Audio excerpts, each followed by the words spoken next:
Sən dövlət xəstəxanasına və yaxud dövlət poliklinikasına deyirsən ki, mənə qan analizi tam lazımdır.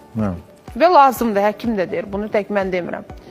Və deyirlər ki, bizdə bu reaktivlər yoxdur, onlar yoxdur, bunun üçün siz özəllərə getməlisiniz. Əli yuyur, biz eşitmişik, amma bu dərəcədə də yoxdur. Rayondan bəzən insan gəlir, məsələn, indi elə xəstəxanalar var ki, orada bölgələrdən, rayonlardan mütləq şəkildə qəbul eləyir xəstələri.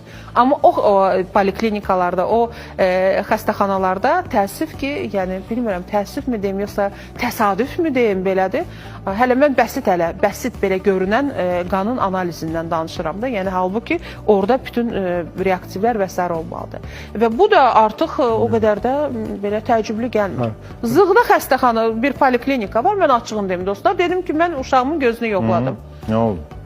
Yoxdur onlarda. Yoxdur. Göndərdilər, dedilər ki, başqa bir poliklinika. Yoxdur, biz 70'li rengin Onu nəyə lazımdır? Girirsən kabinetə, mən açığın deyim, dostlar. Zığda, elə gəlin konkret belə, jurnalist konkret danışar.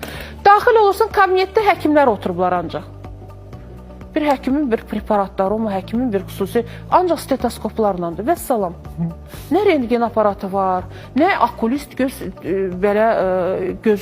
belə də dərəcəsini bilmək üçün, nə xüsusi qurğusu var, nə heç nəyə lazımdır, ancaq spravka yazılar, ancaq məni gəlirəmsə, məni götürüb başqa yerə yenə göndərilir. Bəli.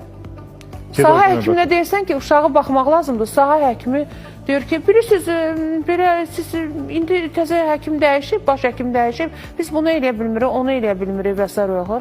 Təzə həkim də bilmirəm kimdir, Xoxan, üzr istəyirəm, yəni kimdir bu, belə hamı, belə tam belə təzə həkim, təzə həkim.